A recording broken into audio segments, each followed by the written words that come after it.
Hello dear friends, and welcome to Letters from Paradise, episode number 21.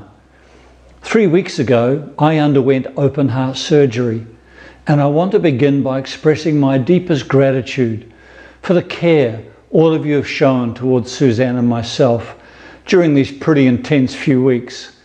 I am progressing well, I'm happy to say, on what I'm told is something like a 3-month period to full recovery.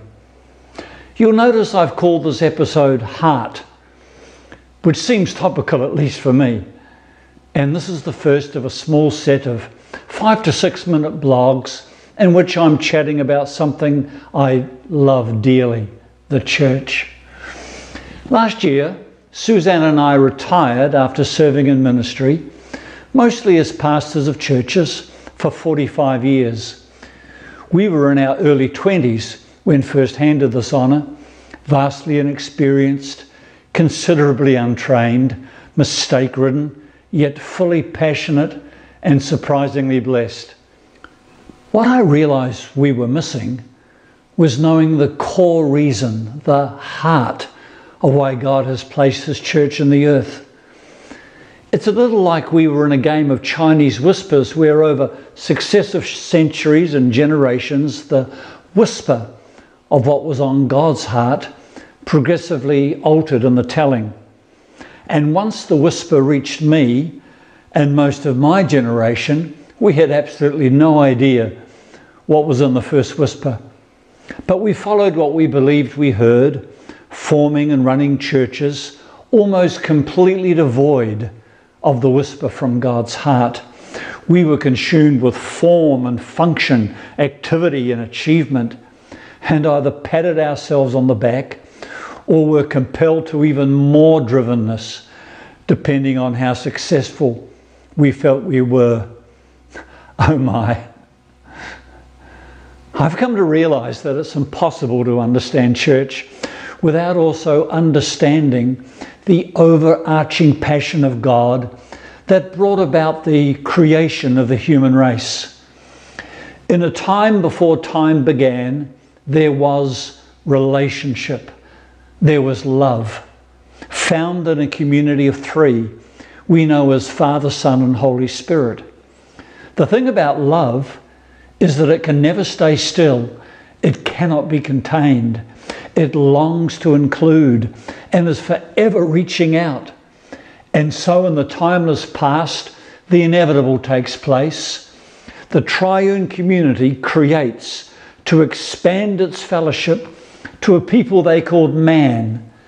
This mankind are designed for love and relationship, and together they will be a community on earth that will mirror and participate in the relationship found in heaven. The obvious truth that I never realised is that the community of love that God intended in the creation is not the church. It's the whole human family. The utterly inclusive cross of Jesus, where a new human creation came to life, convinces me of that. This is the magnificent passion of God.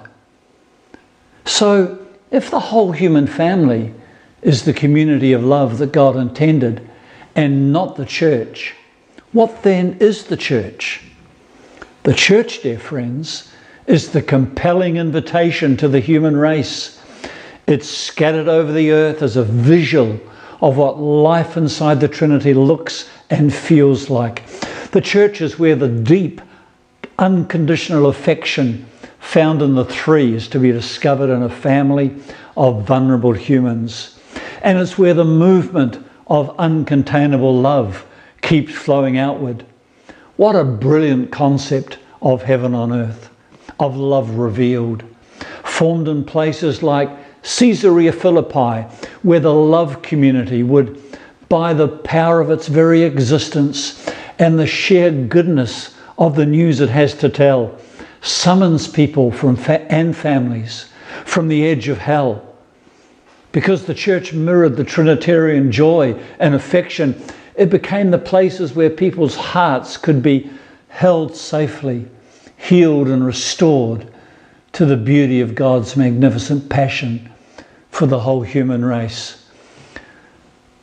Friends, everything a church does must be examined in the light of the magnificent passion of Father, Son and Holy Spirit. We must ask, how is this connected to love and relationship? Are we doing this simply because it seems to us that this is something the church should do? Oh, how wonderfully untangled, non-driven, financially unburdened, simple and pure God's invitation to mankind would become. The church would be God's beating heart in the earth. Well, I'm looking forward to sharing more with you next week. But until then, my friends, may you discover the beauty of being love with one another, and together a compelling invitation to those around you to participate in the splendor of life with the heavenly three. Shalom.